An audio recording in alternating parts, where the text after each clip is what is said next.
Ladies and gentlemen, are you ready for today's installment of Movies in Lockdown? Then let's get into it.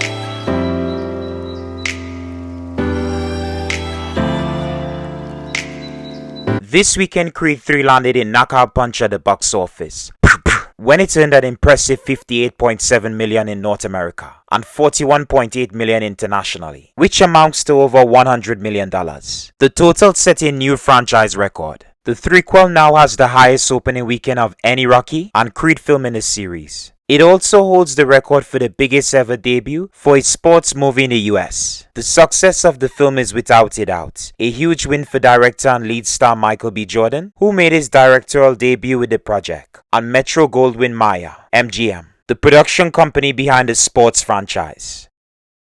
There's a lot to appreciate about Creed 3, from the direction, the storytelling, the soundtrack, and of course the cast, who gives an all-round great performance. Amongst the cast, there's one particular performance that deserves a special mention. I know instantly people will jump to Jonathan Majors' character, Damian Diamond Dame Anderson, the film's antagonist. But that's not the performance I want to highlight. It's Mila Davis Kent, who plays Amara Creed, Adonis and Bianca's deaf daughter. The 10-year-old actress is easily one of the best additions to the film because of the heart she's able to showcase with her character. For her first ever film role, the young talent is able to make a lasting impression with just a screen presence. From the first time she appears on screen, there's an instant connection to her character, which never wanes as the film progresses. They really couldn't have picked a better actress to play Bianca and Adonis' daughter. Davis Kent is the perfect addition to the cast. Other than a role in Creed 3, the young talent has only one acting credit to her name. In 2022, she made her acting debut on The Resident, the long-running medical drama series. The actress appears in the season 6 episode titled For Better or Worse. She makes for a wonderful guest star on the special episode, which marks the show's 100th episode on air. Davis Kent plays Max, a young girl who is admitted into Chastain Park Memorial Hospital after falling sick on a day out with her mother Tracy, one of the hospital's donors. It's a race against time to get her the help she needs, as they discover the young girl has liver failure and needs a transplant. Most of her scenes take place in a hospital ward, where she's held for the majority of the episode, along with her mother played by Sandra Oakley. Davis Kent has great chemistry with her co-star and the regular cast on the show. For her first role, she is able to turn in a good performance that shows plenty of room for her to grow as a talent. Even with her lack of experience as an actress, Davis Kent is able to give a realistic performance, which comes from her own experience as a black deaf girl. It gives her performance more depth than it would with an actress who was pretending to be deaf for the role. The young talent brings a credibility to the franchise that has always taken care in representing the deaf community. Ever since the first film, the franchise has explored hearing loss with Amara's mother, Bianca, played by Tessa Thompson. While not a deaf person or someone who has a hearing impairment, the actress went to great lengths to ensure she did her role justice. Her efforts in crafting a well-rounded character who represents the deaf and hard of hearing community in a positive light has resulted in an understated performance. It started in the first Creed film where her character was first introduced. At that point, she was a rising musician who suffered from progressive hearing loss. Bianca uses a hearing aid and reveals to Adonis that she's learning sign language to prepare for the eventuality that she could go completely deaf in the future.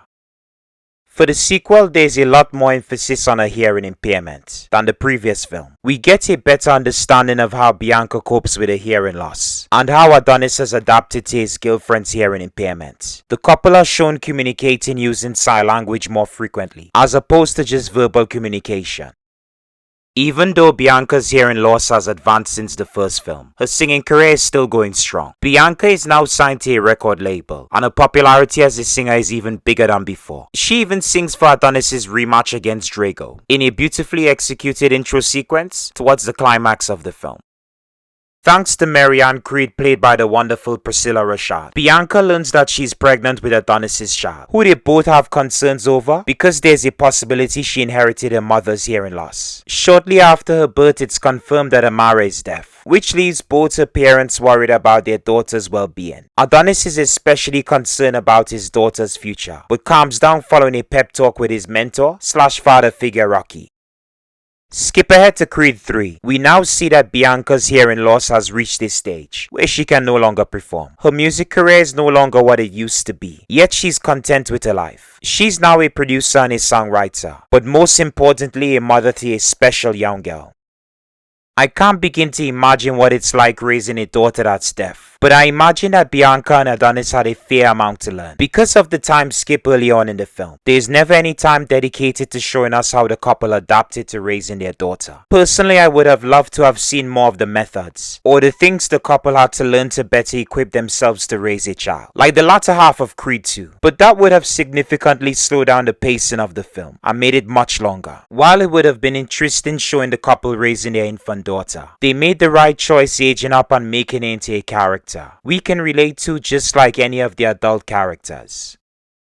You have to hand it to the filmmakers. They really utilize the character well in the film. Amara is a well-defined character on paper and on the screen. The latter wouldn't work without the dedicated performance by Davis Kent, who completely makes the role on. The young talent shares a lot of similar traits to her character, making it easier to bring the role to life. Of course with guidance from the director, who works hand in hand with the actress. Then there's Amber Bertolute, who worked as the actress's interpreter on set, as well as Jeremy Lee Stone, an ASL consultant. Together they made the young talent shine in her first ever film role. Another reason why Amara works as a character is because of the way she's written, but also the groundwork laid out by Bianca. There's a lot they can explore with Amara's character in relation to her mother's experience as a deaf person.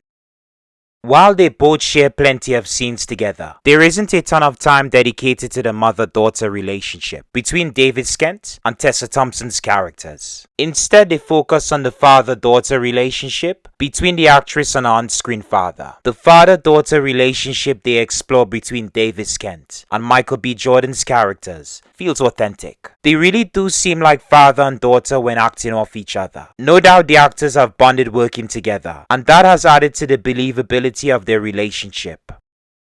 At its core, the Creed franchise has always been about family, and that continues to play an important part in the threequel. The family dynamics offer up some of the film's best moments. You'll be laughing, crying, and even cheering, and not a single punch is being thrown. You become invested in the Creed family as much as any of the fights throughout the film. It really is nice to see a positive representation of a black family on film. The family dynamics are what makes the Creeds fascinating. I absolutely love the fact that they all know ASL, American Sign Language. That alone speaks volumes about this family. They learned sign language to effectively communicate with Amara and make her feel comfortable within the family. They've made ASL a normality in their household, which isn't always the case with other families who have a family member that's deaf in their mix. Maybe seeing how the Creeds have embraced ASL in their lives will encourage more people to adopt the language and make it a standard in their family, which will tear down any communication barriers between members who are deaf and others who don't have a hearing impairment.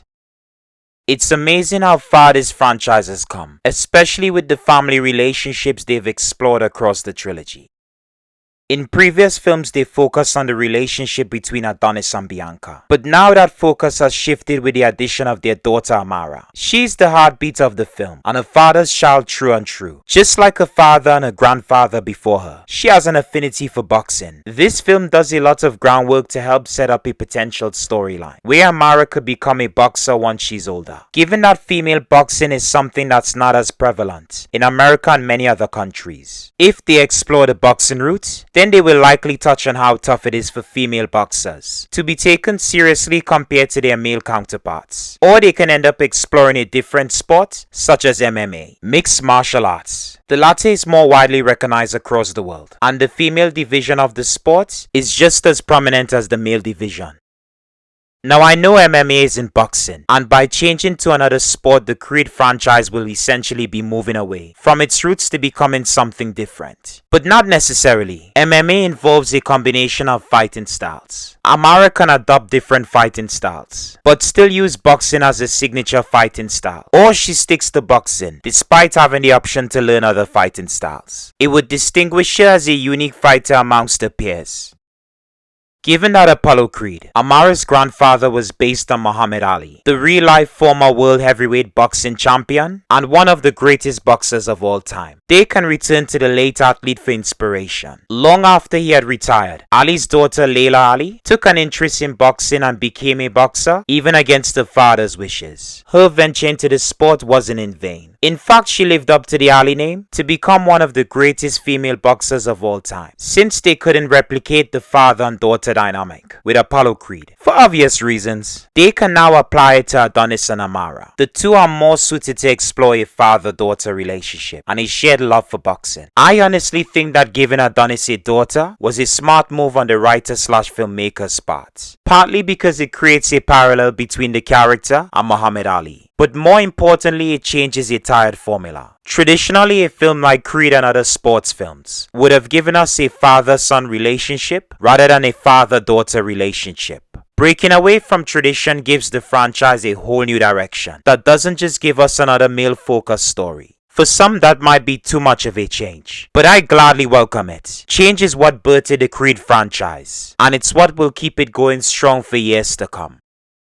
It remains to be seen what direction they will go in as the franchise continues and Amara grows up over the course of the films. They could make the Creed films into a generational story, where at some point Adonis retires for good and his daughter takes over the mantle, even if she doesn't become the face of the Creed franchise. It's also possible she could have her own spin-off. Regardless of the direction they take, Davis Kent has a bright future ahead of her as a character in the Creed films and as a budding young actress. It's unlikely they will have another time jump that will result in the role needing to be recast like it was between Creed 2 and 3. Also following her role in the threequel, she's sure to land more work in bigger projects as a supporting and even a main character. I look forward to seeing what the future has in store for the actress. She's one to keep an eye on.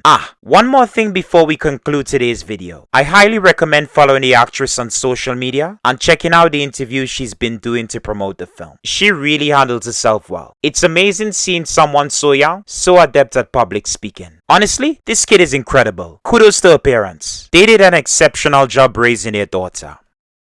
So what are your thoughts on Creed 3? Is it your favorite out of the trilogy? Also, what are your thoughts on Mila Davis Kent as Amara Creed? Let me know in the comments below. Anyways folks, that's all for now. Thank you for watching and I hope you enjoyed the show. Please feel free to subscribe, like, and comment below. And hey, maybe this wasn't your cup of tea. And that's okay. Just remember to take care and stay safe.